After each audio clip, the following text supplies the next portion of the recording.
Assalamualaikum warahmatullahi wabarakatuh.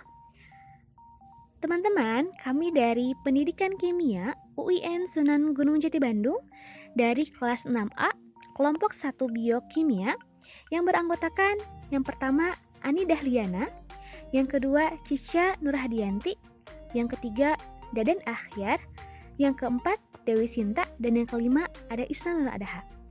Baik teman-teman, di sini kami akan menjelaskan mengenai tahapan-tahapan pada proses glikolisis. Yuk, untuk lebih jelasnya, simak terus video kali ini. Baik teman-teman semua, di sini kita akan kasih tahu mengenai siklus dari proses glikolisis. Nah, apakah dari kalian ada yang belum tahu apa itu glikolisis? Jadi, glikolisis merupakan jalur utama untuk pemanfaatan glukosa di sitosol semua sel, dan jalur ini bisa disebut jalur unik loh. Oh, kenapa bisa dikatakan suatu proses yang unik? Ya, karena pada proses glikolisis ini dapat menggunakan oksigen melalui rantai respirasi dalam mitokondria atau sering kita sebut dengan istilah aerob, tapi bisa juga bekerja bila sama sekali tidak ada oksigen loh, atau kita sering sebut dengan istilah anaerob.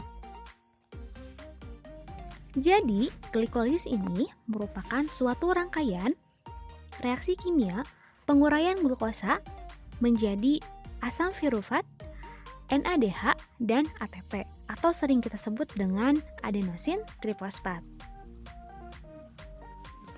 Kalian penasaran dengan tahapan-tahapan pada proses glikolisis? Kalau penasaran, yuk simak terus videonya. Jadi, pada tahap pertama diawali dengan adanya suatu senyawa glukosa yang memiliki 6 atom karbon. Kemudian digunakan satu molekul ATP atau adenosin trifosfat.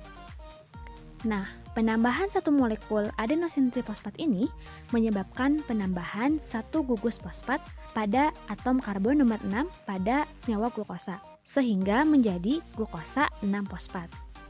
Nah, ternyata enzim yang membantu pada proses ini dinamakan enzim heksokinase.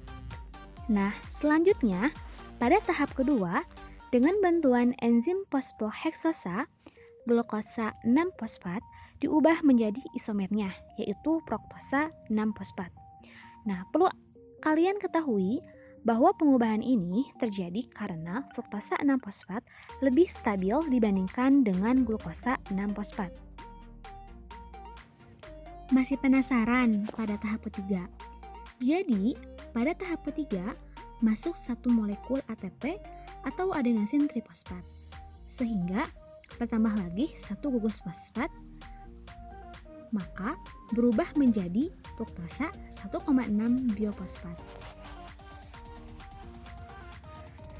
Selanjutnya, dengan bantuan enzim aldolase terbagi menjadi dua jalur.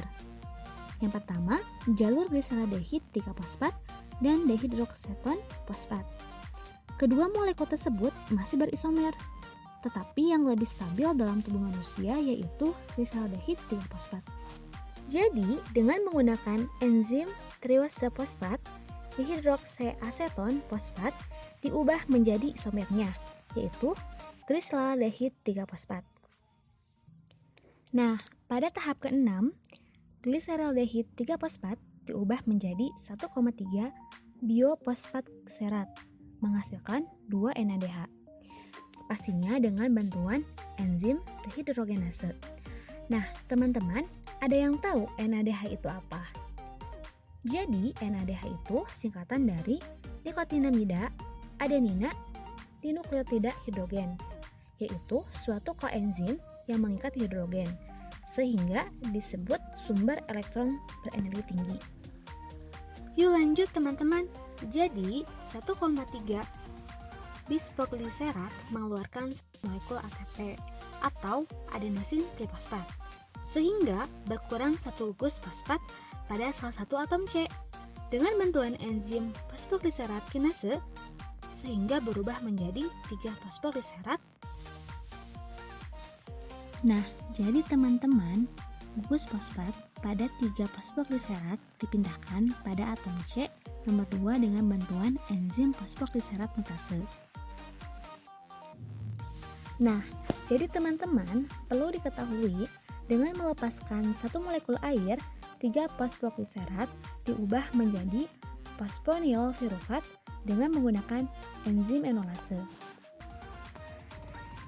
Nah, teman-teman sekalian, kita sudah memasuki pada tahap terakhir di proses glikolisis ini, atau pemecahan gula. Ternyata pada tahap ini, fosfenol pirufat dikeluarkan kembali molekul ATP atau adenin trifosfat sehingga gugus fosfat hilang dan berubah menjadi pirufat. Sehingga sisa ATP yang dihasilkan pada tahap glikolisis ini sebanyak 2 ATP. Nah, teman-teman, di sini ditampilkan proses glikolisis dari tahap awal hingga tahap akhir. Nah, semoga teman-teman sekalian mengerti ya dan bisa mengikuti materi selanjutnya.